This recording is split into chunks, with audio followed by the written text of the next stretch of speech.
தமிழ்நாடு கலை இலக்கிய பெருமன்றம் தாளமுத்து நகர் கிளை மற்றும் தூத்துக்குடி மாவட்ட புத்தக வாசிப்பு நற்பணி மன்றம் இணைந்து நடத்தும் கதை சொல்லும் நிகழ்வு இன்று புனித அந்தோனியார் உயர்நிலைப்பள்ளி சிலுவைப்பட்டியில் சீரும் சிறப்புமாக நடைபெற்று கொண்டிருக்கிறது. தலைமை வகிக்கும் தலைமை ஆசிரியர் திரு ஜாக்கப் அவர்களுக்கும் தோழர் மாரிமுத்து அவர்களுக்கும் நிகழ்ச்சி ஏற்பாடு செய்த தோழர் ரவி அவர்களுக்கும் முதற்கண் வணக்கம். மேலும் இங்கே வீட்டிற்கும் ஆசிரியர் பெருமக்களுக்கும் வருங்கால doctors, engineers, professors, teachers, research Associates ஆக போகிற மாணவ கண்மணிகளுக்கும் முதலில் வணக்கத்தை தெரிவித்துக் கொள்கிறேன். அதாவது கதை சொல்லுதல் என்பது முதல்ல உங்க ஜாக்கஸ் சொல்லும் பொழுது தாத்தா பாட்டி காலத்துல இருந்தே கதை கேட்டுட்டு இருக்கீங்க. தாத்தா பாட்டிக்கு அவங்க தாத்தா பாட்டி நினைச்சிருப்பாங்க, கதை சொல்லிப்பாங்க. இப்படி கதை ரொம்ப ஆயிரக்கணக்கான ஆண்டுகளுக்கு முன்னால இருந்தே தொடர்ந்து நடைபெற்று கொண்டிருக்கிறது. இப்போ இந்த காக்கா நரி கதை கேள்விப்பட்டிருப்பீங்க. யாரை கூப்பிட்டா நீங்க சொல்லிடுவீங்க. ஆனா அது யாராவது பாட்டு படிச்சு சொல்ல முடியுமா? பாட்டு மூலமா காக்கா நரி கதை யாருக்கும் தெரியும்? கைதுக்கு 2 பேர் தான் தெரியுமா? 4 பேர் தானா? எல்லாம் தெரியும். அத ஒரு சினிமாவில் 1960களில் ஒரு சினிமானாலே கதை தான், அப்படிதானே? அந்த கதையில என்ன பண்ணியிருக்காங்கன்னா பாட்டா சொல்லியிருக்காங்க. அந்த பாட்டு யாருக்கா தெரியுமா? கைதுக்கு. ஏன் பாட்டுன்னு சொல்றேன்னா, ஆக்சுவலா பாட்டு எவ்வளவு நேரம்னாலும் என்னால பாட முடியும். ஆனா கதை சொல்லி பேசி மாணவர்களுக்கோ அல்லது சபையோர்களுக்கோ புரிய வைக்கிறது நான் அவ்வளவு பயிற்சி பெறல. இருந்தாலும் ஆசிரியர் பணியில் இருந்தாலும் பேசுறதா நம்ம தொழில், அப்படிதானே? ஏதாவது பேசிடுவோம். இருந்தாலும் பேச்சாளர் பேசுறதுக்கும் எதுக்கும் கொஞ்சம் வித்தியாசம் இருக்கும். அதனால ஏதாவது பிழை இருந்தாலும் நீங்க என்ன செய்யணும்? பொறுத்துக்கணும்.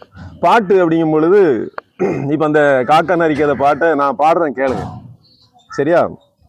பாடலாமா தம்பி? கடைசியில் உள்ள 2 பேரும் கேட்குதா நான் பேசுறது? மைக்குனா கொஞ்சம் நல்லா இருந்திருக்கும் சூழ்நிலை. அதனால பரவாயில்ல. இந்த மைக்ல அங்க ரெக்கார்ட் ஆகிட்டு இருக்கு, அதனால நான் பேசுறது ரெக்கார்ட் ஆயிரும். பாப்பா பாப்பா கதை கேளு, காக்கா நரியும் கதை கேளு, தாத்தா பாட்டி சொன்ன கதை, அம்மா அப்பா கேட்ட கதை. படிவாகும். பாப்பா பாப்பா கதை கேளு, காக்கா நரியும் கதை கேளு, தாத்தா பாட்டி சொன்ன கதை. படிங்க. அம்மா அப்பா கேட்ட கதை. ஊருக்கு வெளியே கடை இருக்கு, கடையில வெங்காய வடை இருக்கு, வடையினை காக்கா திருடிக்குச்சான், மரத்தின் மேலே குந்திக்குச்சான், காக்கா மூக்கில் வடை இருக்க குள்ள நரியுமே பார்த்திருச்சான், நேக்கா வடையை வாங்கிடவே நரி ஒரு தந்திரம் பண்ணிருச்சான், காக்கா பாட்டு பாட சொல்லி குள்ள நரியுமே கேட்டுடுச்சான், வாய திறந்து காக்கா பாட என்ன வடையும் கீழே விழுந்திருச்சான், விழுந்தத நரியும் கவ்விக்குச்சான், வாயில போட்டு தின்னுருச்சான். நல்லா இருக்கா கதை? ஆனா பாட்டா வரும்போது அது எவ்வளவு இனிமையா இருக்குது. Okay, thank you. இது நான் சின்ன வயசுல உங்களை மாதிரி இருக்கும் பொழுது இந்த பாட்டு எனக்கு தெரியும். ஏன்னா அப்போ ரேடியோலாம் போடும்போது கேட்டு அந்த கதை மூலம் அறிவுமாயிருக்கு அந்த பாட்டு கூட. அது நான் பாடகராகவும் இருக்கிறனால அதை என்ன செய்ய முடியுது? பாட முடியுது. இந்த பாடகர்னு சொல்லும்போது நம்ம ரவியை சொல்ல வேண்டியிருக்குது. தோழர் ரவி இந்த அளவுக்கு கரெக்டா பாடுறதுக்கு ரவி சார் தான் காரணம். உடனே அவர் பெரிய மியூசிக் டீச்சரானலாம் கேட்கக்கூடாது. ஏன் காரணம் அப்படின்னா, உடனே மாதிரி மாணவ பருவத்துல நாங்கெல்லாம் ஒரே ஊருக்காரங்க, சொந்தக்காரங்க, பக்கத்து வீடு, 2ஐயும் சேர்ந்தே சுத்துறோம். 60 வயசுக்கு பிறகு சுத்திக்கிட்டு தான் இருக்கோம். அது கடவுளுடைய ஒரு அருமையான ஒரு கட்டளை. அப்போ அவர் என்னை பாடுறதுக்கு என்ன செய்வாரு? ஒரு இடத்துக்கு கூட்டு போவாரு. நான் நல்லா கொஞ்சம் பரவாயில்லாம பாடுவேன்னு நினைக்கிறேன். அதில் கூட்டு போவாரு. இந்த மைக்லாம் அந்த விழா காலங்கள்ல விசேஷ வீடுகள்லாம் மைக் ஆன் பண்ணி வச்சிருப்பாங்கல்ல, கல்யாண வீட்டை சேர்ந்தவங்களாம் சாப்பிட வருமாறு கேட்டுக்கொள்ளப்படுகிறார்கள். அடுத்து என்ன சொல்லுவாங்க கொஞ்ச நேரம் கழிச்சு? மொய் கொடுக்காதெல்லாம் மொய் கொடுத்துட்டு போகும்படி கேட்டுக்கொள்ளப்படுகிறார்கள். அந்த மைக்கை நாங்கள் பாடுறதுக்கு பயன்படுத்துவோம். அதான் ஆன் பண்ணி கொடுப்பாரு அவர் தான். இப்படியே பாடி பாடி இப்போ ரெக்கார்டிங், விழிப்புணர்வு பாடல், இந்த மாதிரி பாடுறதுக்கு வாய்ப்புகள்லாம் ஏற்படுத்தி கொடுத்துருக்கிறாரு. அவருக்கு நன்றி செலுத்திக் கொள்கிறேன். சார் ஆரம்பிச்சு சொன்னாங்க, ரவி சார் வந்து ஜாக்கப் சார் சொன்னாங்க, ரொம்ப திறமைசாலி, நிறைய ஊக்குவிப்பார், நிறைய விழிப்புணர்வான விஷயங்களை மாணவர்களுக்கோ பொதுமக்களுக்கோ தன்னை சுற்றி உள்ள சமுதாயத்துக்கு சொல்லிக்கிட்டே இருப்பார். ஏதோ இப்போவும் நம்ம ஏதோ தெரிஞ்ச சொல்லுறது கூப்பிட்டாரு, இருந்தாலும் இவ்வளோ மாணவர்களுக்கு அது பயன்படுவதை நினைத்து நான் மகிழ்ச்சி அடைகிறேன். என்னடா கதையை விட்டுட்டு வேற கதை பேசிட்டு இருக்காரு அப்படின்னு நினைக்காங்க. அது கண்டிப்பாக நான் சொல்லணுங்கிறதுக்காக சொன்னேன். இப்போ வந்து அக்பர் அவையில் ஒரு பெரிய விகடகவி இருந்தார். யாருக்கா தெரியுமா? ரொம்ப திறமசாலி விகடகவி. வி க ட க வி மாத்தி வாசுபார் பின்னால இருந்து. வி க ட க வி மனசுக்குள்ள கருப்பா. அங்க இருந்து என்னது? வி க ட க வி. அங்கிருந்து பசால் என்னதுதான்? பின்னால இருந்து வாசம் விகட கவி தான் இல்லையா? நகைச்சுவையோடு அறிவுபூர்வமாக பேசக்கூடியவர் அப்படின்னு அர்த்தம். அதுக்கு விகடம்னாலே நகைச்சுவை இல்லையா? அந்த அக்பர் வந்து டெல்லியில முகலாய பேரரசராக பலம் வந்துக்கூடிய சமயத்துல அவருடைய அவையில இந்த மாதிரி விகட கவிகள்லாம் கிடையாது. பீர்பால் வந்து என்ன செய்யறாங்கன்னா அங்க தேர்ந்தெடுக்கிறாங்க. ஒரு அவையில, அரசர் அவையில ஒரு விகட கவியா போறதுக்கு ஆபீஸ் அசிஸ்டன்ட், அங்க ஆபீஸ்ல வேலை கிடைக்கும், பெரிய சம்பளம் கிடைக்கும். அது சாதாரண விஷயம் கிடையாது. அப்ப அவர் ஏற்கனவே கொஞ்சம் புகழ் பெற்றிருக்கணும் இல்லையா? தம்பி கடைசி கேக்குதான், அவர் ஏற்கனவே புகழ் பெற்றிருக்கணும். யாரு? ஒருத்தர். அப்பதான் அந்த அரசவைக்கு போக முடியும். அப்போ அவர் ஏற்கனவே ஒரு கோயில்ல மந்திரம் சொல்ற, கல்யாண வீடுகளில் புரோகிதரா இருக்கிற ஒரு வேலையில் தான் அவர் இருக்கிறார். யாரு? பீர்பால். மற்ற வேலையெல்லாம் கிடைக்கல. அப்போ அவர் வந்து நகைச்சுவையாகவும் பேசுவாரு, ரொம்ப அறிவுபூர்வமாக இருப்பார். அது பொதுமக்கள்கிட்ட, டெல்லி மக்கள்கிட்ட பரவிடுச்சு அது ரொம்ப திறமசாலி அப்படின்ட்டு. ஒரு சமயம் அக்பர் இதை கேள்விப்படுறாரு, இப்படி ஒருத்தர் இருக்கிறான் ரொம்ப திறமசாலின்னு சொல்றாங்க எல்லாரும், அவனை நம்ம சந்திச்சாருன்னா அப்படின்னு நினைச்சிட்டு இருக்க காலகட்டத்தில் ஒரு விஷயம் நடக்குது. என்னது அப்படின்னா, அதாவது அரசருக்கு வந்து ஒருத்தன் வந்து வெத்தில பாக்கு சுண்ணாம்பு வச்சு கொடுக்குற ஒரு வேலை செய்வார்ல, அவர் கொடுக்கும்போது சுண்ணாம்பு நிறைய வச்சுட்டாரு. என்ன ஆகும்? அதான் அரசருக்கு வச்சாச்சு, என்ன நடக்கும்? அதுக்கு பிறகு தண்டனை கிடைக்குங்கள. வாயில வெந்து போச்சு அரசருக்கு, ரத்தம் வராத குறைதான், அப்படி ஒரு மாதிரி ஆயிடுச்சு. உடனே அவர் மந்திரிட்டு சொல்லிட்டாரு, இவனை உள்ளதுக்கு போடு, அவனுக்கு வந்து கால்படி சுண்ணாம்பு அதில் தண்ணி சேர்த்து அவனை குடிக்க கொடு, இதான் தண்டனை. எப்படி இருக்கும்? கால்படி சுண்ணாம்பு அதில் தண்ணி சேர்த்து அப்படியே குடிக்கணும், வெறும் சுண்ணாம்பு தண்ணியை. என்ன நடக்கும் பாரு, வெந்து உள்ள சுண்ணாம்பு ஆயிட்டு. அப்படித்தானே? அவர் ரொம்ப வருத்தப்பட்டு அப்படியே போய்கிட்டு இருப்பாரு. அவர் அரெஸ்ட் பண்ணிடுவாங்க. அரெஸ்ட் பண்ணாலும் வீட்டுக்கெல்லாம் போய் சொல்லிட்டு கொஞ்சம் டைம் காலகட்டம் கிடைக்குங்களே, அது போயிட்டு இவ்வளோ நாளைக்குள்ள வந்துடணும், 2 நாளுக்குள்ள வந்துடணும் சிறைச்சாலைக்கு அப்படின்னு சொல்லும் பொழுது அவரு எதிர்பாராதமா பீர்பாலை சந்திப்பாரு. அது டெல்லி தெருக்கள்ல அவரு நடமாடிட்டு இருக்காரு. இது ஒன்றும் பிரச்சனை இல்லை, நீ பாட்டுக்கு குடிச்சிருப்பா, உனக்கு ஒன்றும் ஆகாது அப்படிங்காரு. என்ன இவர் எப்படி சொல்றாரு அப்படின்ட்டு அவருக்கு ஆச்சரியம். குடிச்சிட்டு உடனே நீ எவ்வளவு தண்ணி குடிச்சியோ அந்த அளவு நெய்யை குடிச்சிரு. எதை குடிச்சிடணும்? நெய்யை குடிச்சிடணும் அப்படின்னு சொன்ன உடனே இவர் என்ன செய்வாரு? அதே மாதிரி செஞ்சிருவாரு. அரசர் அந்த தண்டனை பற்றி திடீர்னு அவரு ஒருத்தையும் அவரு ஏற்பட்ட வேலை இருக்கு நினைச்சிட்டு இருக்க முடியாதுல்ல, அதனால கேள்விப்படுவாரு. என்ன சுண்ணாம்பு சாப்பிட்டா என்ன ஆச்சுக்காது அப்படின்னு சொன்னேன். அவன் நல்ல மகிழ்ச்சியா இருக்கான் அரசு அப்படின்னு. என்ன மகிழ்ச்சியா இருக்கானா, அது எப்படி இருக்க முடியும் அப்படின்னு அவன்கிட்ட கூப்பிட்டு கேட்குறாங்க. இந்த கதையை சொல்றான். இதை யாரு சொன்னா?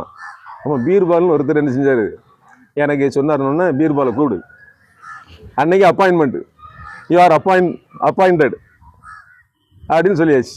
இப்படிதான் முத அரசருடைய அவையில அவருக்கு வேலை கிடைக்கும். அதுக்கு ஒரு பீர்பால் ஏகப்பட்ட என்ன செய்யறாரு, விகடங்கள் இதெல்லாம் செய்யறாரு, பெரிய புகழ் பெறாரு. இந்த கதையில என்ன நீதி இருக்குது? என்ன நீதி? 3 விஷயங்கள் இருக்கு. என்னெல்லாம்? முக்கியமான நேரம், அடுத்து முக்கியமான மனிதர், முக்கியமான செயல். இந்த 3 நடக்குது. என்னெல்லாம் நடக்குது?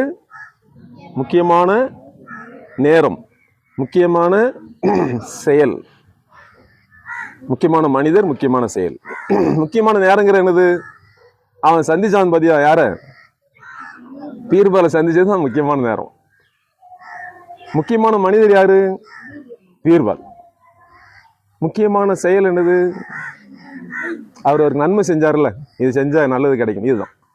இதைத்தான் நம்ம என்ன செய்யணும்னா, நம்மளை சுத்தி யாரெல்லாம் இருக்கிறா இப்போ அண்மையில, இதுதான் நிகழ்காலம்னா முக்கியமானது, அப்படிதானே?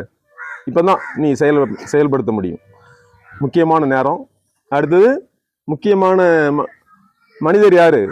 அப்பா அம்மா, ஆசிரியர்கள், தலைமை ஆசிரியர்கள், பள்ளி வளாகம், முக்கியமான மனிதர்கள் அதை சுத்தி இருக்கவங்க. முக்கியமான செயல் என்னது? நீ பள்ளிக்கு நன்மை செய்யணும். நன்மை செய்யணும்னா நீ இப்போ பெரிய நன்மை செய்ய முடியாது, நல்லா படிக்கணும். நல்லா படிச்சா அது பெரிய நன்மை. ஆசிரியர்களுக்கு நன்மை, பள்ளிக்கு நன்மை. இது இந்த ஒரு பண்பு அதுல ஒரு செய்தியாக கிடைக்கிறது. அடுத்தது ஒரு கதை ஜோக்கா சொல்லலாம். என்ன, ஒரு குரு இருந்தாரு, அவரு சீடர்களுக்கு கதை சொல்லிட்டு இருந்தாரு. அப்ப யானைலாம் எப்படிப்பா படிப்பாங்க காட்டுல? சண்டை போட்டு படிப்பாங்களா? வெரி குட், அவனுக்கு கை தட்டுங்க. உன் பேர் என்னப்பா? மாரிமுத்து சார் பேரு. சார் மாதிரி நல்லா என்ன நிறைய படிக்கிறேன்னு நினைக்கிறேன். வெரி குட், நிறைய வாசிக்கிறான். அதனால குழியை தோண்டி பிடிப்பாங்க. குழியை தோண்டி விட்டு அது மேல இலை தலைகளை போட்டு விட்டு காத்திருப்பாங்க. அது குட்டி யானையோ பெரிய யானையோ வேகமா அதுல இணைஞ்சிரும், விழுந்துரும். அப்படி ஒரு யானை பிடிக்கிறாங்க. பிடிக்கும் பொழுது அது முயற்சி பண்ணி பார்க்குது, வெளியே வரைய முடியல, சோர்ந்துருது. அதுக்கு ஒரு அவங்க எல்லாம் கயிறுலாம் வச்சு எல்லாம் தூக்கி அதுக்கு ஒரு இடத்துல கட்டி போடுறாங்க. நல்லா இரும்பு கம்பி, ஸ்ட்ராங். அது இழுத்து இழுத்து பார்க்குது, என்ன செய்ய முடியல, கால் வலிக்குது, கால் அறுக்குது, இழுக்க முடியல. அப்படியே தொடர்ந்து நிறைய மாதங்கள், ஒரு சில ஆண்டுகள் ஆன பிறகு சாதாரண கயித்துல கட்டிடுவாங்க. சாதாரண கயிறு அது இழுச்சுட்டு நினைஞ்சிரும். ஆனா அது முயற்சியே பண்ணி பார்க்காது, இழுத்தே பார்க்காது. ஏன்னா ட்ரை பண்ணிட்டுல போதே. அதனால நீங்க முயற்சி செஞ்சுட்டு இருந்தாதான் பலன் இருக்கும். படிக்கிற மாணவர்கள் முயற்சியை கைவிட்டக்கூடாது. பிறகு இந்த கட்டி போட்ட யானை மாதிரி என்னஞ்சிரும் ஆயிரும். கணக்கு வரலையே அப்படின்ட்டு நினைச்சு ஐயோ நம்மளுக்கு வராது அப்படின்ட்டு இருந்துடக்கூடாது. கணக்கு என்னது, ஏற்கனவே செஞ்சு வச்சிருக்காங்க நம்மளுக்கு, அதுதானே படிக்க போற. நீ புதுசா டாக்டரேட்டா வாங்க போற செஞ்சு, ஏற்கனவே ஒருத்தன் கண்டுபிடிச்சது, அவனுக்கு வருது இவனுக்கு வருது, எனக்கே வரமாட்டேங்குது. when he or she can, why can't I? அவன் படிக்காம 100 வாங்குறான், இவன் வாங்குறா, அவன் வாங்குறான், எனக்கே முடியல. கொஸ்டின் பண்ணணும். எப்படி முயற்சி நீங்க என்ன செய்யக்கூடாது, கைவிடக்கூடாது. ஒரு குருகிட்ட ஒரு நண்பர் அப்படி பேசிட்டு போயிட்டே இருக்காரு. அப்போ ஆத்துல மீன்கள் அப்படி அழகா நீந்திட்டு போயிட்டு இருக்கு. அப்போ ரொம்ப நேரம் பேசுறானா? எவ்வளவு நேரம் சார்? 10 நிமிஷம்.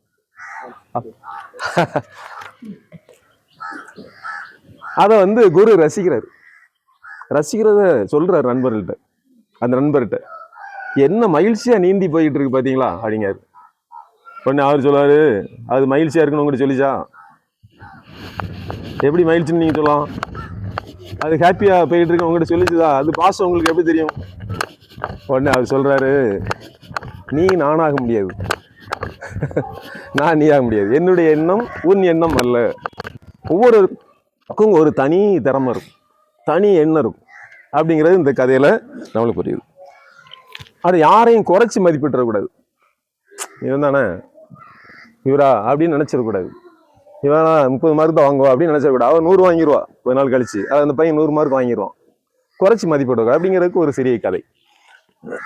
ஒரு வில் வித்தையில சிறந்த வீரன் இருந்தான். என்ன வித்தை? வில் வித்தை. வில் வித்தை என்ன தெரியுமாமா? தெரியுமா? வில்ல வச்சு அம்பு வில்ல வச்சு கரெக்டா எய்ம் பண்றது. அதுல சிறந்த வீரன். அவனை விட யாருமே வீரர் கிடையாது. அவன் ஒரு நாள் அந்த அம்பு நல்லா தொடச்சி வச்சுட்டு இருந்தான். வில் எல்லாத்தையும் நல்லா கிளீன் பண்ணி வச்சுட்டு இருக்கும் பொழுது, அப்போ ஒருத்தர் வழியில போகும்போது சொன்னாரு, என்ன நீ பெரிய வில்வித்தை வீரன், அங்க ஒருத்தர் இருக்காரு, வயசான ஒரு சாமி மாதிரி இருப்பாரு, அவர்கிட்ட அவன் கதை என்ன செய்யாது, பலிக்காது அப்படின்னா அவனுக்கு கோவம் வந்துடும். இல்லை நம்மளோட ஒருத்தர் இருக்கானா, அது ஒரு தாத்தாவா, பார்த்துருவோம் அவர் அப்படின்னு இவன் நடந்து போறான். போனா அவர் இவனை மாதிரி அம்பு அந்த வில்லாம் கிளீன் பண்ணி வச்சுக்கிட்டு இருக்காரு. இதே மாதிரி ஏன்னா அவங்க வேலை தானே வச்சுட்டு உள்ள கொண்டு வைக்க போறாரு. அப்போ ஐயா அப்படிங்கிறான். கூப்பிட்டோன்னே, என்ன தம்பி, ஐயா நீங்க வில்வியத்துல சிறந்த ஆளுன்னு கேள்விப்பட்டேன், என் கூட போட்டி வச்சுக்கலாமா? முன்னாடி பாக்காரு. போட்டியா? அது ரொம்ப நாள் ஆச்சப்பா நான் போட்டி போட்டு அப்படின்ட்டு உள்ள போயிட்டாரு. அவன் திரும்ப உட்காந்துருக்கான். அவன் திரும்ப அதே தான் கேட்கறான். சரி என்ன செய்ய, போட்டி போட்ட வேண்டியதான் அப்படின்னு அவர் மனசுக்குள்ள தோணிடுச்சு. அமைதியா சரி வா ஒரு இடத்துல போட்டி நடத்தும் போகுன்ட்டு போறாங்க. போனா கிலோமீட்டர் கணக்கு நடந்து போறாங்க. அதுலயும் அவங்க கொஞ்சம் பயப்படுறான். என்னது இப்படி இருக்கு, நம்மளுக்கு இப்பவுமே டயர்ட் ஆகிட்டா. இவரு ஜம்முன்னு வர்றாரு. போறாரு மலை உச்சி அடைஞ்சாச்சு. அதுக்கு ஒரு பாதாளம் தான் இருக்கு. அதுக்கு என்ன இருக்கு, பெரிய வேலி பள்ளத்தாக்கு இருக்குது. அடுத்த ஸ்டெப் வச்சா விழுந்துருவாங்க. ஒரு கரண்ட் போர்டா இருக்கு. அங்க போய் நின்றுட்டு இங்கதான் நம்ம போட்டி அப்படிங்காரு. இப்பவுமே பாதி திறமை தான் இருக்கு, நம்மளுக்கு ஸ்ட்ரென்த் தான் இருக்கு, அவ்வளவு போச்சு. இதுல போட்டியா அப்படின்னு நினைக்கும் போது என்ன செய்யணும் அப்படின்னு கேட்கறான். தூரத்துல ஒரு மரம் இருக்கா, மரத்துல ஒரு பழம், நல்ல பழுத்தும் பழுக்காமல ஒரு பழம் இருக்குதா, அந்த எய்ம் பண்ணி பழத்துலாம் அடிக்கக்கூடாது. எதில் அடிக்கணும், அந்த காம்பு இருக்குல்ல தொங்கிட்டு அதுல அடிக்கணும் அப்படிங்காரு. அடப்பா, நம்ம நிற்கும் போதே காத்து என்ன செய்யுது, நம்மளை இழுத்து கீழே தள்ளுற மாதிரி வருது, இதுல எப்படி அடிக்கிறது அப்படின்னு அவன் எய்ம் பண்ணி பார்க்கான். எய்ம் பண்ணி பார்த்தா இப்படி ஆடுது. சரி விட்டு பாப்புன்னு விடுறான். பழம் ஒரு இடத்துல இருக்கு, இவன் வில்லு இவன் அம்பு எங்க போகுது, இன்னொரு 10 அடி தள்ளி போய் அப்படியே பள்ளத்தாக்குல விழுந்துருச்சு. முடியல, எய்ம் பண்ணவே முடியல, காத்து அடிக்குதாங்க, நடுங்குது. அது நிக்கிற இடம் கஷ்டமா இருக்கு. சரி நீங்க அடிச்சிருவீங்களா அப்படி கேட்பாங்களே, அடிக்கணும்ல அப்படின்னு அவன் கேட்கறான். உடனே அந்த அந்த பெரியவர் என்ன செய்றாருன்னா, அவருடைய வில் அம்பு எடுத்து எய்ம் பண்ணி கரெக்டா அடிக்கிறாரு. காம்பு துண்டை விழுது. இவன் காலில் விழுந்துட்டான். ஐயா இப்படியா அப்படின்னு. சரி உங்ககிட்ட வேற என்ன திறமெல்லாம் இருக்குன்னு பாக்குறதுக்கு இன்னொன்னு கேட்கலாமா அப்படின்னா. சரி என்ன அப்படின்னு. இந்த பறவைகள் பறந்து போகுதுல, அதுல 3வது பறவை அடிக்க முடியுமா, கூட்டமா போகுது, அடிக்கிறாரு. 3வது பறவை காலி. இப்போ போட்டி யார்கிட்ட கேட்கக்கூடாது, யாரையும் எள்ளி நகையாடக்கூடாது, இவரை என்ன பண்ணிடுவாரு அப்படின்னு நினைக்கக்கூடாது. ரொம்ப திறமசாலிகளா இருப்பாங்க அப்படிங்கிறதுக்கு அது ஒரு நல்ல ஒரு விழிப்புணர்வு கதை. நான் படிச்சதுல எப்பவும் அது எனக்கு மனசுல இருக்கும். அது அடுத்தது அக்பர் அக்பர் காலத்துல கலை இலக்கியம் சிற்பம் ஓவியம் இதெல்லாம் ரொம்ப சிறப்பு அந்த நாட்டுல, அதுக்கு மதிப்பு கொடுப்பாரு. அப்போ அவர்கிட்ட ஒரு பொம்மை வியாபாரி வர்றாரு. சரியா, 3 பொம்மைகள் கொண்டு வர்றாரு. 3ஐயும் கொடுத்து, இந்த பொம்மைகள் 3 ஒரே மாதிரி அழகு, ஒரே மாதிரி அற்புதம், ஒரே மாதிரி வடிவமைக்கப்பட்டது. ஆனா இதுல நீங்க ஒன்னதான் செலக்ட் பண்ணணும். எது ஒன்னதான் செலக்ட் பண்ணணும். ஒண்ணுதான் சிறந்தது, மீதி 2 சிறந்தது அல்ல, டூப்ளிகேட், சிறந்தது இல்லை. எப்படி அப்படின்னு சொன்ன உடனே அவர் அமைச்சர்கள்லாம் கேட்காரு. அமைச்சர்லாம் பார்க்காங்க, ஒண்ணுமே செய்ய முடியல. இங்க யாராவது நல்ல அமைச்சர்கள் பீர்பால் மாதிரி திறமையா இருந்தா யாராவது சொல்ல முடியுமா? கதையில நானும் வாசித்ததுனாலதான் எனக்கு தெரியுது இல்லையா, யாராவது சொல்ல முடியுமா? மாணவர்கள் மாணவிகள். சரி, அப்போ அமைச்சர்களுக்கு முடியல, பீர்பாலை கூப்பிடுறாங்க. பீர்பால் வாராரு. பீர்பால் பயங்கரமா நல்ல சுண்ணாம்பு அவர்கள சுண்ணாம்பு தண்ணிய நார்மலாக்கினவர். இது ஒரு பெரிய விஷயம் கிடையாது. அவரு கூர்ந்து பாக்குறாரு, எதையும் கூர்ந்து பார்க்கணும், அப்பதான் அது கிடைக்கும். பாக்குறாரு, அதுல காதுல என்ன இருக்குது, ஒரு சின்ன துவாரம் இருக்குது 3 பொம்மைகளுக்கும். உடனே அவர் என்ன செய்றாருன்னா, அந்த காதுக்குள்ள போற ஒரு சின்ன பொடி கல் எடுக்கிறாரு. கல் எடுத்து ஒரு காதலோடு என்ன செய்றாரு, போடுறாரு. அது இன்னொரு காதலோடு வெளியே வந்துருச்சு. அப்போ இது சரி வராது. அடுத்து அதே கல் எடுத்து அடுத்த பொம்மை 2வது பொம்மை காதல போடுறாரு. அது வாய் வழியா வெளியே வந்துச்சு. இதுவும் சரி கிடையாது. அடுத்து 3வது அதே கல் எடுத்து 3வது பொம்மையில போடுறாரு, வரவே இல்லை. இதுதான் சிறந்தது அப்படின்னு எடுத்து அரசர்கிட்ட கொடுக்காரு. இது ஏன் சிறந்ததுன்னு யாராவது மாணவ மாணவிகள் சொல்ல முடியுமா? எந்திரிச்சு ஒரு கிளாப் கிடைக்கும்ல. 3 ஒரே மாதிரி தான் இருக்கு, அழகா இருக்கு, எடுத்துட வேண்டியதானே. இந்த கல் உள்ள இருந்தா அது என்ன பெரிய சிறந்ததா? கற்றலில் கேட்டலே நன்று. செல்வத்துள் செல்லும் செவி செல்லும் அச்செல்வம் செல்வத்துள் எல்லாம் தலையாயது தலை. இப்பமா சொல்ல முடியுமா? பாயிண்ட் எடுத்து கொடுத்துருக்கேன்ல. கேட்டதே நன்று. கேட்கறது உள்வாங்கணும், உள்ள இருக்கணும், அது உள்ள இருந்து செயலாற்றணும், அது உனக்கு செயல் வடிவமா வெளியே வரணும். அதுதான் அந்த செலக்ட் பண்ணப்பட்ட அந்த தேர்ந்தெடுக்கப்பட்ட பொம்மை சொல்லுது. மற்ற பொம்மைகளை பத்தி ஏன் சொல்லலாம் அப்படின்னா என்ன சொல்லலாம்னா, காது வழியா போடு, இன்னொரு காதுல வந்து என்னது, நீ ஒரு விஷயத்தை கேட்டின்னு நினைஞ்சிருத, இன்னொரு காதுல வெளியே விட்டுருத, பிரயோஜனம் உண்டா? அடுத்தது காதுல போட்ட உடனே வாய் வழி வருது, எதையா சொல்லி பேசி அதுக்கு மறந்துடுது. ஆனா காது வழியா போட்டது உள்ள தங்கிச்சது இல்ல, அதுதான் சிறந்த பொம்மைன்னு சொல்லு. சரியா? பீர்பாலுக்கு ஒரு கை தட்டலாமா? ரைட். அவருடைய ஆத்மா சாந்தி அடையட்டும். அடுத்தது தவளைகளுக்கு இடையில போட்டி நடந்துச்சான். ஒரு மலை உச்சி அடையணும். தவளை ஜம்பனி போய் பார்க்க செங்குத்தா இருக்குது. எல்லாம் ஒரு 75% போன உடனே கீழே விழுந்துருது. கீழே விழும்போது என்ன நடக்குது? சொல்லிக்கிட்டே வருது, இதுக்கு மேலாம் போக முடியாது, ஒரு குறிப்பிட்ட இடத்துல எல்லாரும் வழிக்கு கீழே வந்துட வேண்டியது அப்படின்னு சொல்லிட்டே வருது. ஒரு தவளை வெற்றி அடைஞ்சிருச்சு. அப்போ எல்லாம் பரிசு வாங்கிடுச்சுது. அப்போ அந்த தவளைகிட்ட எல்லாரும் கேட்டாங்களாம், மற்ற தவளைகள்லாம், நீ மட்டும் எப்படி பரிசு வாங்கிட்ட? எனக்கு கொஞ்சம் காது மந்தம், பிறகு சொல்றாங்க ரொம்ப கேட்காது அப்படின்னுச்சான். இவங்கெல்லாம் வரும்போது என்ன சொல்லிட்டு வந்தாங்க? என்னால முடியாது, கீழே விழுந்துரும் சொன்னாங்கல்ல, அதை கேட்கவே இல்லை. அதான் எனக்கு காது மந்தம் அப்படின்னு சொன்னதாக இந்த கதை அமைகிறது. அதனால் நல்ல விஷயங்களை கேட்கும் பொழுது உள்வாங்கி செயல்பட வேண்டும். தீமையான எதிர்மறையான எண்ணங்களை யாராவது விதைக்கும் பொழுது அதை உள்வாங்க கூடாது என்பதற்கு ஒரு சிறந்த கதை. அது நம்ம கன்க்ளூட் பண்றேன் இன்னொரு கதை சொல்லி. நமது நாட்டுக்கு, இந்தியாவுக்கு யாரு தேசப்பிதா, தேச தந்தை யாருமா? இந்தியாவுக்கு தேசத்தின், நமது நாட்டின் தந்தை தேசப்பிதான்னு சொல்லுவோம்ல, யார சொல்லுவோம்? அண்ணல் காந்தி. Very good. அவளுக்கு கைதட்டுமா? அண்ணல் காந்தியடிகள், ஃபாதர் ஆஃப் அவர் நேஷன், என்ன காந்திஜி. அதே மாதிரி ரஷ்யாவுக்கு பெரிய ஒரு காந்திக்கு ஈக்குவலான ஒரு தந்தை உண்டு. அவர் பேர் யாருக்கா தெரியுமா? நம்ம தந்தையே தெரியல, ரஷ்யா தந்தை. ஆனா தெரியும், புத்தகம் படிச்சிருக்கேன்னு தெரியும் உங்களுக்கு, அப்படி மதிப்பாங்களாம்.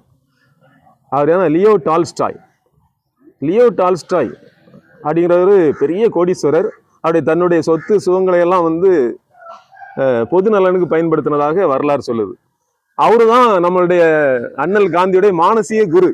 எப்படி இந்தியாவுக்காக சுதந்திர போராட்டத்தில் குதிச்சார்ல, அவரு வணங்கின குரு யாரு? டால்ஸ்டாய். 23 கதைகள் எழுதியிருக்காரு. எத்தனை கதைகள்? எல்லாமே உலக புகழ் பெற்றது. ஒரு 5-10 ஆண்டுகளுக்கு முன்னால கூட நம்ம 10th ஸ்டாண்டர்ட்ல 9th ஸ்டாண்டர்ட்ல அவருடைய கதை 3வது 4வது பாடமாக இருந்தது. Little girls are wiser than men, little girls are wiser than men அப்படின்னு. அந்த கதை சொல்லணுமா? போதுமா? சொல்லுங்க, சொல்லலாமா? 2 கதை சொல்லலாம்னு நினைச்சேன் அவர் கதையில. நேரம் ஆயிடுச்சுன்னா ஒரு கதையோட முடிச்சிரும். அடுத்தவங்களுக்கு எது எக்ஸாம்லாம் இருக்கா சார்? அது ஒன்று 2 கதை ஒரு 5 நிமிஷம் முடிச்சிட்டுமா? ஒரு 5 நிமிஷம் தான். நல்ல போர் அடிக்காம போதா? போர் அடிக்குதா? மைக் இருந்துச்சுன்னா ரொம்ப நல்லா இருக்கும். நான் இவ்வளோ கத்த வேண்டியது இல்லை. சரியா? மைக் இருந்து என்ன 2-3 பாட்டுலாம் படிச்சிருக்கலாம். இப்போ படிச்சா நல்லா இருக்காது. சரி, அப்போ லிட்டில் கேர்ள்ஸ் ஆர் ஒய்சர் தென் மென் அந்த கதையை சொல்றேன். அது பாடத்தில் இருந்துச்சு, நிறைய ஆசிரியர் கூட தெரிஞ்சிருக்க வாய்ப்பு இருக்குது. அது அக்குல்யா மலாஷா. என்னது?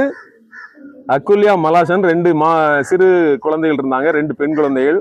ஒன்று 2ஆம் கிளாஸ் படிக்குது, இன்னொன்று 5ஆம் கிளாஸ் படிக்குது. அக்குல்யா 2nd standard, Malasha 5th standard. இவங்க 2 பேரும் ஒரு கிறிஸ்மஸ் அன்னைக்கு வீட்டை விட்டு வெளியே வராங்க. கிறிஸ்மஸ் அன்னைக்கு எல்லாரும் எங்க போவோம்? கோயிலுக்கு. எத்தனை மணிக்கு போவோம்? Mid night. இப்போ மிட் நைட் 12 மணி பூசை போவோம். பூசை போயிட்டு வந்து என்ன செய்வாங்க? எல்லாம் மகிழ்ச்சியா இருப்பாங்க, எல்லாம் சாப்பிடுவாங்க, இது பண்ணுவாங்க, அப்படியே முழிச்சிருப்பாங்க. ஒரு சிலர் பாட்டு பாடி ஆடி கடவுளுடைய வருகை மகிழ்ச்சியா இருப்பாங்க, மகிழ்ச்சியை எண்ணி மகிழ்ச்சியா இருப்பாங்க. அப்படி அகுலியா மலாஷாவும் ஒரு கிறிஸ்மஸ் ஈவ் அந்த மாஸ் முடிஞ்சு வீட்டுக்கு வெளியே விளையாண்டுட்டு இருக்காங்க. விளையாண்டுட்டு இருக்கும் பொழுது அது குளிர்காலம், கொஞ்சம் மழை தண்ணியில் அங்கங்கே தேங்கி இருக்குது. அதில் எல்லாம் நியூ ட்ரெஸ் போட்டிருக்காங்க. அப்படிதானே? அகுலியா மலாஷா எய்த்து தெரு, எய்த்த வீடு, ஒரே தெருவில் நடுவில் தண்ணி கிடக்கு. நம்ம வீட்டில் மழை பெஞ்சுன்னா வீட்டுக்கு முன்னால் தண்ணி கட்டும்ல, அது மாதிரி கட்டி இருக்குது. கொஞ்சம் ஆழமாக முட்டை அளவுக்கு கிடக்கு. இவங்க வந்து இறங்குறாங்க. நியூ ஃப்ராக்ஸ், நல்ல புது ஃப்ராக் போட்டிருக்கு பிள்ளைங்க. இறங்கும் பொழுது அகுலியாவுக்கு சீக்கிரம் நனைஞ்சிருச்சு. ஏன்னா குட்டி பிள்ளைல. மலாஷா கொஞ்சம் கெட்டிக்காரி, கொஞ்சம் நனையாத மாதிரி இருக்கா. இருந்தாலும் அவளுக்கும் நனையுது, அந்த புது ட்ரெஸ் நனையுது. அப்போ சும்மா இருக்கம்மா, தண்ணியில் நனைஞ்சோன்னு என்ன செய்வீங்க நீங்களாம்? இறங்கின உடனே ஆடி கை வச்சு என்ன செய்வீங்க? இப்படி அடி அடிப்பீங்க. அடிச்சோடனே ட்ரெஸ்ஸில் போடும். அப்படிதானே? ஒரு ஆள் அடித்தா இன்னொரு ஆள் சும்மா இருக்கும்.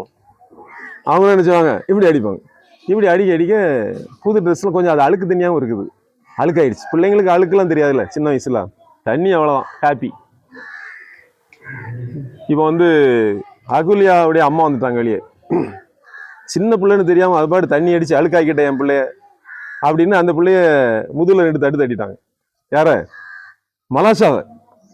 தாம் பிள்ளைய அடிக்கிறதுக்கு உரிமை இருக்கு, மலாஷா அடிக்கலாமா? அடிச்சு விட்டாங்க. அடித்த உடனே மலாஷா அம்மா அப்பந்தான் வீட்டு முத்தத்துலேருந்து பார்த்துருச்சு. அது சும்மா விடுமா? வேகமாக வந்துச்சு. சண்டை. இவங்க சண்டை போட்டதை பார்த்து 2 பேருடைய அப்பாவும் வந்துட்டாங்க. அகுலி அப்பா வெளியே வந்தாச்சு, மலாஷா அப்பா வெளியே வந்தாச்சு. அவங்க கை நீட்டாத குறை தான், கெட்ட வார்த்தைகள், அசிங்கமான வார்த்தைகளை போட்டு திட்டி ஒருத்தர் அடிப்படி வராதுதான் பெரிய ஊரே கூடின மாதிரி கூடிடுச்சு. ரொம்ப கூட்டம் ஆகிட்டு அவங்க சொந்தக்காரங்க கத்த ஆரம்பிச்சிட்டாங்க. ஒன்றுமே இல்லாதது. அப்படிதானே? ஆனால் அடித்தது தான், அதை ஏற்றுக்கிட முடியல. பெரிய சண்டை வந்துட்டு எல்லாம் உள்ளே ஓடுறாங்க, அதை எடுக்க அதை அடிக்க போகிறாங்க. ஒரு மாதிரி சூழ்நிலையே நல்லா இல்லை. அப்போ ஒரு பாட்டி வராங்க. பாட்டி வந்து இங்கே பாரு, ரெண்டையும் கூப்பிடுறாங்க. எல்லாரும் பாருங்க, அந்த பிள்ளைகளை பாருங்க அப்படிங்க. அந்த ரெண்டும் ஒன்றுக்கு ஒன்று ஒற்றுமையாக கீழே உட்காந்து நல்லா பேசி விளையாண்டுக்கிட்டு இருக்கு. சண்டைக்கு காரணமான 2 பேர் ஒற்றுமையாடிட்டாங்க. ஆனால் இவங்க மோசமான வார்த்தையில் பேசி ரொம்ப சண்டை போட்டுக்கிட்டு இருக்காங்க. அப்போ தான் சொல்லுது அந்த அம்மா, லிட்டில் கேர்ள்ஸ் ஆர் வைசர் தேன் மென். அவங்க தான் ஞானம் படைத்தவர்கள். உடனே பகையை நினைஞ்சிட்டாங்க, மறந்துட்டாங்க அப்படின்ட்டு அந்த கதை முடியும். அதனால் குழந்தைகள் எண்ணம் வந்து எப்போவுமே ஒரு மன்னிக்கக்கூடிய, மறக்கக்கூடிய சுபாவமாக இருக்கும். அதனால் அதை நீங்கள் என்ன செய்யணும்? அந்த மன்னித்தல் என்ற பண்பை வளர்த்துக்கொள்ள வேண்டும். நமது இது லியோ டால்ஸ்டாயுடைய ஒரு கதையில் ஒன்று. இன்னொரு கதை, 3 கேள்விகள். இந்த கேள்விக்கு பதில் நம்ம ஏற்கனவே சொல்லிட்டோம். அதாவது ஒரு அரசர் இருக்காரு, அவருக்கு வந்து 3 கேள்விகளுக்கு பதில் தெரிய வேண்டியிருக்குது. அந்த நான் ஏற்கனவே சொன்னது 3 கேள்வி வந்து என்னது அப்படின்னா வந்து, மிக முக்கியமான நேரம் எது, மிக முக்கியமான மனிதர் யாரு, மிக முக்கியமான செயல் எது, இதுக்கு யாராவது பதில் சொல்ல முடியுமா எனக்கு? ஏன்னா ஒரு அரசராக இருந்தால் எனக்கு அது கண்டிப்பாக தெரியணும் அப்படின்ட்டு அவர் யோசிச்சுக்கிட்டு இருக்காரு. அப்போ அமைச்சர்லாம் சொல்கிறாங்க, மிக முக்கியமான நேரம் என்னன்னா எல்லாம் நல்ல நேரம் தான், மிக முக்கியமான நேரம்னு கூட ஒருத்தர் சொல்கிறாரு. ஒருத்தர் அட்டவணை போட்டு நீங்கள் பிளான் பண்ணணும், எது முக்கியமான நேரம்னு எழுதணும் அப்படிங்கிறாரு. இப்படி ஒருத்தராக சொல்கிறாங்க. அடுத்தது சரி, 2வது கேள்விக்கு என்ன சொல்கிறாங்க? மிக முக்கியமான மனிதர் யார்? நாட்டு மக்கள் தான் மிக முக்கியமானவர்கள், இல்லை உங்களுடைய அரசவையில் உள்ள அதிகாரிகள் மிக முக்கியம். இப்படி ஆளாளுக்கு ஒரு கருத்து சொல்கிறாங்க. அது மிக முக்கியமான செயல் என்னது அப்படிங்கும் பொழுது, நல்ல போரிடணும், யாரும் நம்ம நாட்டை என்ன செய்ய முடியாது, பிடிக்க முடியாத மாதிரி நீங்கள் போராடி அந்த செயலில் நல்லா வச்சுருக்கணும் அப்படின்ட்டு என்ன செய்கிறாங்க, ஆளாளுக்கு ஒரு கருத்து சொல்கிறாங்க. அப்புறம் இவருக்கு திருப்தி அடையலை. அதெல்லாம் ஒரு துறவியை பார்த்துட்டு வரலாம், அவர் ஒரு இடத்துல இருக்கிறாருன்னு கேள்விப்பட்டு என்னுடைய பதிலில் 3 கேள்விக்கும் பதிலுக்காக அவர் போகிறார். போகும்பொழுது ஒரு துறவி வந்து வீட்டுக்கு முன்னால் கொத்திக்கிட்டு இருக்காரு, மண்வெட்டி வச்சு, கடப்பாரி வச்சு. அது பாறையாக இருக்குது. இந்த மாதிரி எல்லாம் தோண்ட முடியாதுல்ல, உடனே பாருங்க தோண்ட முடியாதுல்ல, அது பாறை. இது செயற்கையாக நம்ம ஏற்படுத்தினது, இயற்கையாகவே பாறை. அங்கே அப்போ வந்து பார்க்க போகும்பொழுது, சார் இவர்கிட்ட போய் என்னது கேள்வி கேட்க, வேலை பார்த்துட்டு இருக்காரு, மிக முக்கியமான நேரம், மிக முக்கியமான மனிதர், மிக முக்கியமான செயல். இந்த மூணையும் கேட்குறாரு. அவர் கேட்டோன்னு அவர் காதலே வாங்கலை. அவர் வேலை பார்த்து தான் இருக்காரு. இவன்ட்டு என்னத்தை இப்போ ஒரு சொல்ல அப்படின்ட்டு இப்போ சொல்கிறதுக்கு நேரமா இது அப்படின்னு தோண்டிகிட்டே இருக்காரு. கடைசியில் ரொம்ப டயர்ட் ஆகிட்டார். சரி, நம்ம அரசர் தோட்டத்தில் வந்து அவர் நம்மளுக்கு பதில் சொல்ல மாட்டார். சாதாரண எளியவன் போல வந்திருக்காரு. மாறு வேடத்தில் சாதாரணமாக வந்திருக்காரு. அதனால் அரசர் மாதிரி இருந்தால் டக்குன்னு ஒரு அரசர் கண்டுபிடிச்சி வரல. அப்போ வந்து அந்த இது நல்லா இருக்காது, அந்த உறவு சரி இருக்காது. அதனால் இவர் வந்து அவருக்கு உதவி செய்கிறாரு. இவரும் தோன்றுறாரு. இவர் ஒரு மணி நேரம் தோண்டி பார்க்காரு. ஹார்டாக தான் இருக்குது. அப்படியே இந்த செடி நட்டுறதுக்கு ஏற்றாப்புல அப்படியே தோண்டிட்டு வராங்க கொஞ்சம் அகலமாக. ஆகிறது உங்களுக்கு டயர்டாக இருக்கா? சரி, நான் தோன்றேன்னு அவர் திரும்ப கேட்குறாரு. அப்பவும் இவர் அதே கொஸ்டின் கேட்காரு. திரும்ப அவர் தோண்ட ஆரம்பிக்காரு. இப்படி கடைசியில் டயர்ட் ஆகிட்டாங்க. டயர்ட் ஆனோடனே சாயந்தரம் ஆயிடுச்சு, மாலை ஆயிடுச்சு. இது ஓய்வு எடுக்கிற நேரம் ஆயிடுச்சு. இவர் நான் உங்களுக்கு நீங்கள் பதில் சொல்லணும்னா நான் கிளம்பிடுறேன் அப்படின்னு சொல்கிறாப்புல. அப்பவும் அவர் பதில் சொல்லலை. சரி, ஓய்வு எடு, பிற பார்த்துக்கலாம் அப்படின்னோடனே அன்னைக்கு தங்கி ஓய்வு எடு, அதான் உனக்கு நல்லது, ரொம்ப களைப்பாக இருக்க, ஏதாவது சாப்பிட்டு தூங்கலாம் அப்படின்னோடனே அவர் போகிறார். ஓய்வு எடுக்கிறாங்க. ஓய்வு எடுக்கும் பொழுது ஒரு நிகழ்ச்சி நடக்குது. ஒருத்தன் வேகமாக ஓடி வரான். வர்றான்னு அவனுடைய உடம்பு பூரா காயங்கள். அவனை யாரோ தாக்கியிருக்காங்க, ரத்தமாக இருக்குது. நெஞ்சில், கையில், காலில் எல்லா இடத்துலையும் ரத்தம். அதனால் அவனுக்கு எப்படி என்ன அப்படின்ட்டு இவர் உடனே ஓடுறாரு. ஓடி அவனுக்கு உதவி செய்கிறாரு. உடனே கட்டு போடுறாரு. அவனை காப்பாற்றுறாரு. அவருக்கு தெரிஞ்ச முதலுதவியெல்லாம் செஞ்சு காப்பாற்றுறாரு. காப்பாற்றி அவனை ஒரு ரெஸ்ட் எடுக்க வைக்கிறாரு. ரெஸ்ட் எடுக்க வச்சுட்டு எல்லாருமே தூங்கிட்டாங்க. அடுத்த நாள் காலையில் சரி, இப்போ நம்ம குருக்கிட்ட கேட்கலாம், துறவிகிட்ட கேட்கலாம் அப்படின்ட்டு கேட்குறாரு. கேட்கும்போது நான் உனக்கு ஏற்கனவே பதில் சொல்லிட்டேன்னு அப்படிங்கிறாரு. இன்னும் பதில் சொல்லிட்டீங்களா? நானும் திரும்ப திரும்ப கேட்டுட்டே இருக்கேன், நீ என்ன செய்யலை? வாயை திறக்கல, பதில் சொல்லிட்டேன் அப்படிங்கிறீங்க. ஆமாம் சொல்லிட்டேன். நீ முத கேள்வி என்ன கேட்ட? மிக முக்கியமான நேரம் என்னதுன்னு கேட்ட. மிக முக்கியமான நேரம். நீ வந்து என்னைய சந்திச்சால, அதுதான் முக்கியமான நேரம். மிக முக்கியமான மனிதர் நான் தான். மிக முக்கியமான நேரம் தான். சரி, மிக முக்கியமான செயல் எனக்கு உதவி செஞ்சால, நன்மை செஞ்சால, அதான் முக்கியமான செயல். இது எப்படி லிங்க் எனக்கு புரியலை அப்படிங்கிறாரு. ஆமா, நீ என்னை சந்திச்சதுனால தான் ஒன்று நடந்துச்சுது. என்ன நடந்துச்சுது? காலையில் ஒரு விஷயம் நடந்துச்சுது. அதை வச்சு தான் பேசுகிறாரு. அது துறவி பார்த்துருக்கு. என்ன நடந்துச்சு அப்படின்னா, அவன் வந்து அந்த காயப்பட்டு குணமானான்ல, கெட்டுப்பட்டு அவன் வந்து மன்னிப்பு கேட்குறான். யார்கிட்ட? இந்த மாறுவேடத்தில் இருந்த அரசர்கிட்ட. அரசே என்னை மன்னிச்சுக்கிடுங்க. என்ன அரசேனா இவனுக்கு எப்படி தெரியும்? அவன் ரொம்ப நாளாக அவரை காத்துக்கிட்டு இருந்திருக்கான். எதுக்கு? தாக்குறதுக்கு, அவரை கொல்லுவதற்காக இருந்திருக்கிறான். ஏன் கொல்லணும் அவரை? ஏதோ அரசருக்கும் அவன் குடும்பத்துக்கும் பகை.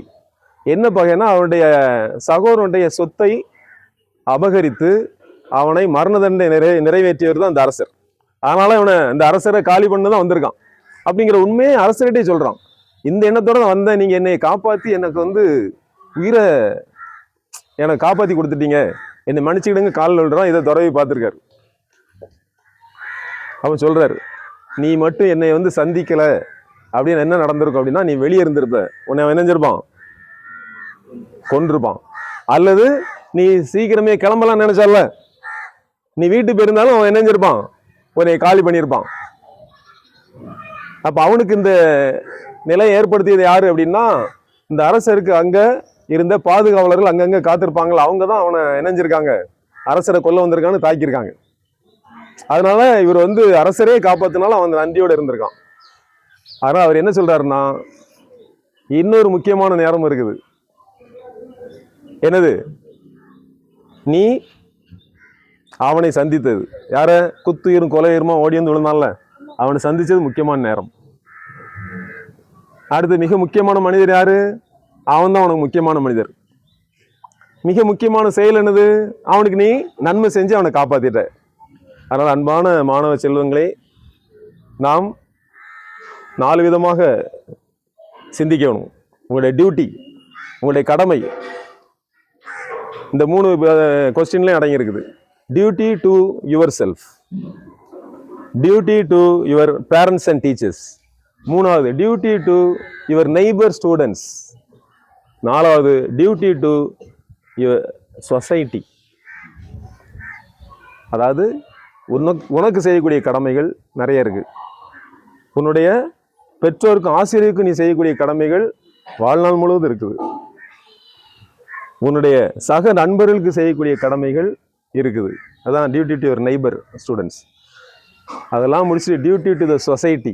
வருங்கால ஆசிரியர்கள், வருங்கால ப்ரொஃபஸர்ஸ், வருங்கால டாக்டர்ஸ், வருங்கால என்ஜினியர்ஸ், வருங்கால ஆராய்ச்சியாளர்கள்லாம் நீங்கள் தான், வேற யாரும் கிடையாது. நாங்களாம் இன்னும் போய் ஆராய்ச்சியாளர் ஆக முடியாது.